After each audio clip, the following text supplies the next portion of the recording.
जय श्री राधे भक्तों। आज हम आपके लिए यहाँ पर लेकर आए हैं गरुड़ पुराण के सारोद्धार के 14वें अध्याय की कथा। भक्तों 13 अध्याय तक की कथा की लिंक हमने डिस्क्रिप्शन में दे दी है, आप वहां पर जाकर के श्रवण कर सकते हैं। 14वां अध्याय जो है यमलोक और यम सभा का वर्णन, चित्रगुप्त आदि के भवनों का परिचय, धर्मराज नगर के 4 द्वार और पुण्यात्माओं का धर्म सभा में प्रवेश। तो चलिए शुरू करते हैं। गरुड़ जी कहते हैं, हे दयानिधे, यमलोक कितना बड़ा है, कैसा है, किसके द्वारा बनाया हुआ है, वहाँ की सभा कैसी है और उस सभा में धर्मराज किनके साथ बैठते हैं। हे दयानिधे, जिन धर्मों का आचरण करने के कारण धार्मिक पुरुष जिन धर्म मार्गों से धर्मराज के भवन में जाते हैं, उन धर्मों तथा मार्गों के विषय में कुछ आप मुझे बतलाइए। श्री भगवान कहते हैं, हे गरुड़, धर्मराज का जो नगर नारदादि मुनियों के लिए भी अगम्य है, उसके विषय में बतलाता हूँ, सुनो। उस दिव्य धर्म नगर को महापुण्य से प्राप्त किया जाता है। दक्षिण दिशा और नैऋत्य कोण के मध्य में वैवस्वत यानी यम का जो नगर है, वह संपूर्ण नगर वज्र का बना हुआ है, दिव्य है और असुरों और देवताओं से अभेद्य है। वो पुर चौकोर 4 द्वारों वाला, ऊंची 4 दीवारी से घिरा हुआ और 1000 योजन प्रमाण वाला कहा गया है। उस पुर में चित्रगुप्त का बहुत सुंदर मंदिर है, जो 25 योजन लंबाई और चौड़ाई में फैला हुआ है। उसकी ऊंचाई 10 योजन है और वह लोहे की अत्यंत दिव्य 4 दीवारी से घिरा हुआ है। वहां आवागमन के लिए सैकड़ों गलियां हैं और वह पताकाओं और ध्वजों से विभूषित है। वह विमान समूहों से घिरा हुआ है और गायन वादन से निनादित है। चित्र बनाने में निपुण चित्रकारों के द्वारा चित्रित है और देवताओं के शिल्पियों ने उसका निर्माण किया है।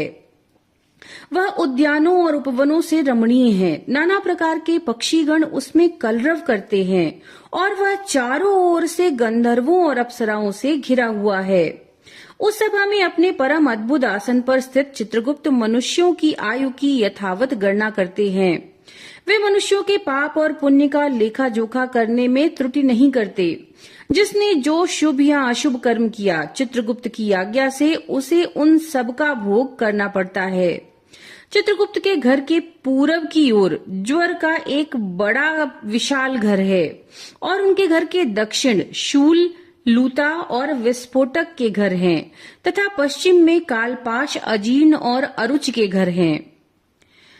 चित्रगुप्त के घर के उत्तर की ओर राजरोग और पांडुरोग का घर है। ईशान कोण में शिर पीड़ा का और अग्निकोण में मूर्छा का घर है। नैऋत्य कोण में अतिसार का, वायव्य कोण में शीत और दाह का स्थान है। इस प्रकार और भी अन्यान्य व्याधियों से चित्रगुप्त का भवन घिरा हुआ है। चित्रगुप्त मनुष्यों के शुभाशुभ कर्मों को लिखते हैं। चित्रगुप्त के भवन से 20 योजन आगे नगर के मध्य भाग में धर्मराज का महादिव्य भवन है।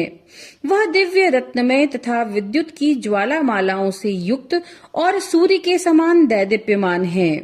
वह 200 योजन चौड़ा, 200 योजन लंबा और 50 योजन ऊंचा है। 1000 स्तंभों पर धारण किया गया है। वैधूर्य मणि से मंडित है, स्वर्ण से अलंकृत है और अनेक प्रकार के हर्म्य यानी धनिकों के भवन और प्रसाद गृह यानी देव सदन और राज सदन से परिपूर्ण है। वह भवन शरतकालीन मेघ के समान उज्जवल, निर्मल और सुवर्ण के बने हुए कलशों से अत्यंत मनोहर है। उसमें चित्र रंग के स्फटिक से बनी हुई सीढ़ियां हैं और वह वज्र यानी हीरा की कुट्टिम अर्थात फर्श से सुशोभित है। गवाक्षों यानी रोशनदानों में मोतियों के झालर लगे हैं। वह पताकाओं और ध्वजों से विभूषित, घंटा और नगाड़ों से निनादित और स्वर्ण के बने तोरणों से मंडित है। वो अनेक आश्चर्यों से परिपूर्ण और स्वर्ण निर्मित सैकड़ों किवाड़ों से युक्त है तथा कंटक रहित नाना वृक्ष लताओं और गुल्मों से सुशोभित है। इसी प्रकार अन्य भूषणों से भी वह भवन सदा भूषित रहता है। विश्वकर्मा जी ने अपने आत्मयोग के प्रभाव से उसका निर्माण किया है।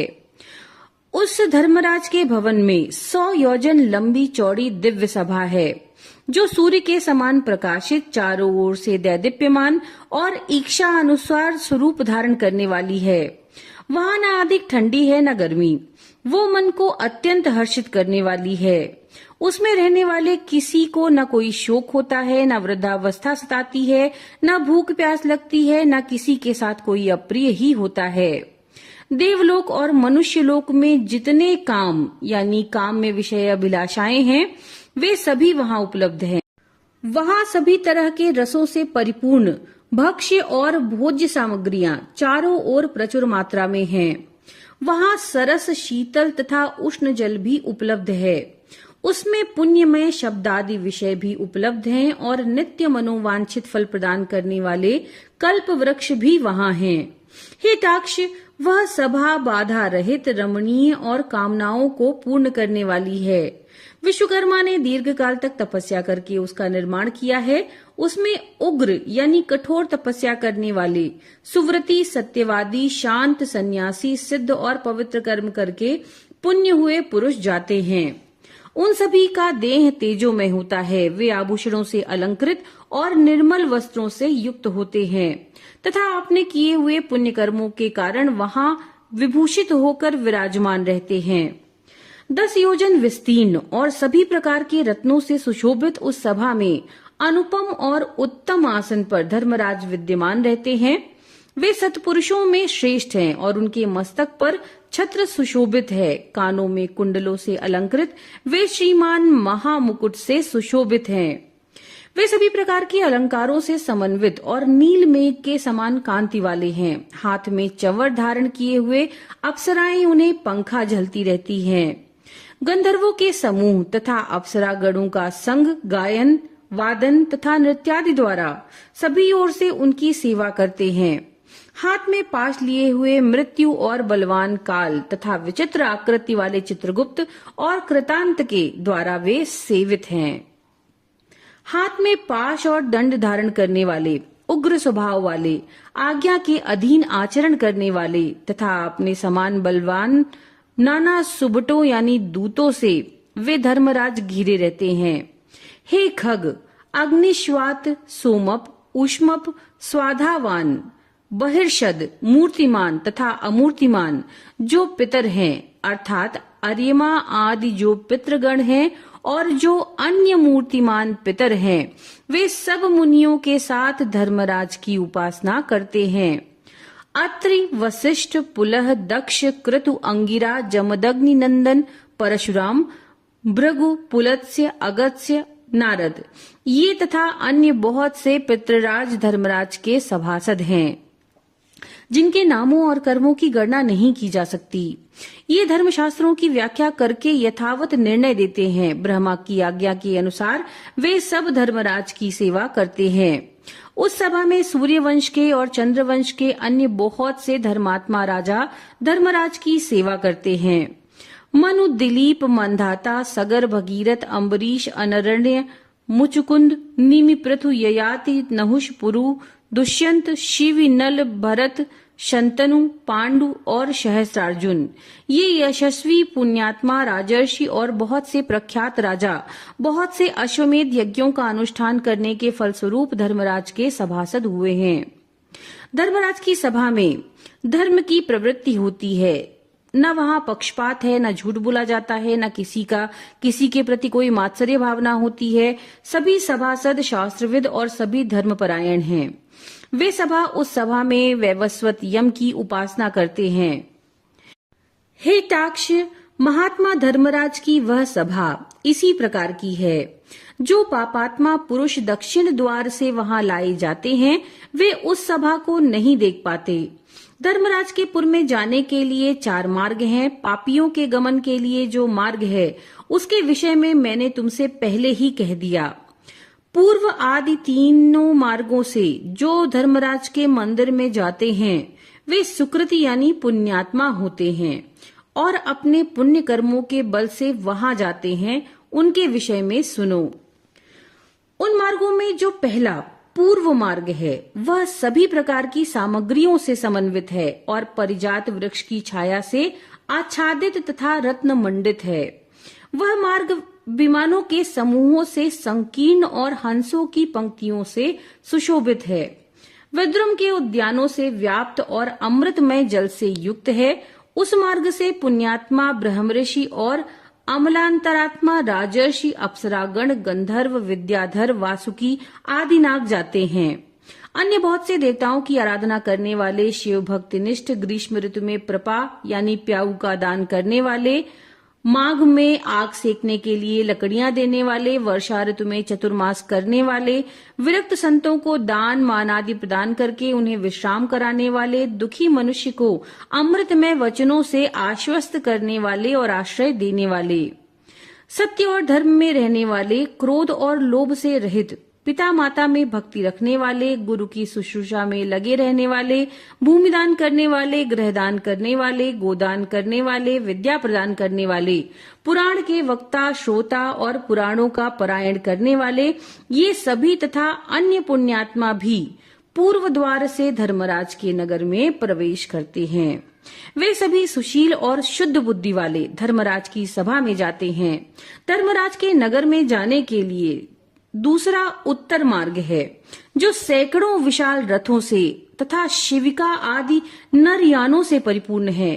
वह हरिश्चंद्र के वृक्षों से सुशोभित है। उस मार्ग में हंस और सारस से व्याप्त, चक्रवात से सुशोभित तथा अमृत तुल्य जल से परिपूर्ण एक मनोरम सरोवर है। इस मार्ग से वैदिक अभ्यागतों की पूजा करने वाले, दुर्गा तथा सूर्य के भक्त, पर्वों पर तीर्थ स्नान करने वाले, धर्म संग्राम में अथवा अनशन करके मृत्यु प्राप्त करने वाले, वाराणसी में, गौशाला में अथवा तीर्थ जल में विधिवत प्राण त्याग करने वाले, ब्राह्मणों तथा अपने स्वामी के कार्य से तथा तीर्थ क्षेत्र में मरने वाले, और जो देव प्रतिमा आदि के विध्वंस होने से बचाने के प्रयास में प्राण त्याग करने वाले हैं, योगाभ्यास से प्राण त्यागने वाले हैं, सत्पात्रों की पूजा करने वाले हैं तथा नित्य महादान देने वाले हैं, वे व्यक्ति उत्तर मार्ग से धर्मसभा में जाते हैं। तीसरा पश्चिम का मार्ग है, जो रत्न जटित भवनों से सुशोभित है। वह अमृतसर से सदा परिपूर्ण रहने वाली बावलियों से विराजित है। वह मार्ग ऐरावत कुल में उत्पन्न मदोन्मत्त हाथी से तथा उच्चई श्रवा से उत्पन्न अश्वरत्नों से भरा हुआ है। इस मार्ग से आत्म तत्व वेत्ता, सतशास्त्रों के परिचिंतक, भगवान विष्णु के अनन्य भक्त, गायत्री मंत्र का जप करने वाले, दूसरों की हिंसा, दूसरों के द्रव्य तथा दूसरों की निंदा से परांग मुख रहने वाले, अपनी पत्नी में संतुष्ट रहने वाले, संत अग्निहोत्री, वेद पाठी, ब्राह्मण गमन करते हैं। ब्रह्मचर्य का पालन करने वाले, वानप्रस्थ आश्रम के नियमों का पालन करने वाले, तपस्वी सन्यासी, धर्म का पालन करने वाले तथा श्री चरण सन्यासी एवं मिट्टी के ढेले, पत्थर और स्वर्ण को समान समझने वाले, ज्ञान और वैराग्य से संपन्न तथा सभी प्राणियों के हित साधन में निरत, शिव और विष्णु का व्रत करने वाले, सभी कर्मों को ब्रह्म को समर्पित करने वाले, देव ऋण, पितृ ऋण, ऋषि ऋण, इन तीनों ऋणों से विमुक्त, सदा पंच यज्ञ में निरत रहने वाले, पितरों को श्राद्ध देने वाले, समय से संध्योपासन करने वाले, नीच की संगति से अलग रहने वाले, सत्पुरुषों की संगति में निष्ठा रखने वाले, ये सभी जीव अप्सराओं के समूहों से युक्त श्रेष्ठ विमान में बैठकर अमृत पान करते हुए धर्मराज की सभा में जाते हैं और वे उस भवन के पश्चिम द्वार से प्रविष्ट होकर धर्म सभा में पहुंचते हैं। उन्हें आया हुआ देखकर धर्मराज बार बार स्वागत संभाषण करते हैं, उन्हें उठकर अभ्युत्थान देते हैं और उनके सम्मुख जाते हैं। उस समय धर्मराज भगवान विष्णु के समान चतुर्भुज रूप, शंख चक्र गदा तथा खड्ग धारण करके पुण्य करने वाले जीवों के साथ स्नेह पूर्वक मित्रवत आचरण करते हैं। उन्हें बैठने के लिए सिंहासन देते हैं, नमस्कार करते हैं और पाद्य अर्घ्य आदि प्रदान करके चंदनादि पूजा सामग्रियों से उनकी पूजा करते हैं। धर्मराज कहते हैं, हे सभासदों, इस ज्ञानी को परम आदर पूर्वक नमस्कार कीजिए। ये हमारे मंडल का भेदन करके ब्रह्मलोक में जाएगा। हे बुद्धिमानों में श्रेष्ठ तथा नरक की यातना से भयभीत रहने वाले पुण्यात्माओं, आप लोगों ने अपने पुण्य कर्मानुष्ठान से सुख प्रदान करने वाला देवत्व प्राप्त कर लिया है। दुर्लभ मनुष्य योनि प्राप्त करके जो नित्य वस्तु धर्म का साधन नहीं करता, वह घोर नरक में गिरता है। उससे बढ़कर अचेतन अज्ञानी और कौन है? अस्थिर शरीर से और अस्थिर धन आदि से कोई एक बुद्धिमान मनुष्य ही स्थिर धर्म का संचयन करता है। इसलिए सभी प्रकार के प्रयत्नों को करके धर्म का संचय करना चाहिए। आप लोग सभी भोगों से परिपूर्ण पुण्यात्माओं के स्थान स्वर्ग में जाएं।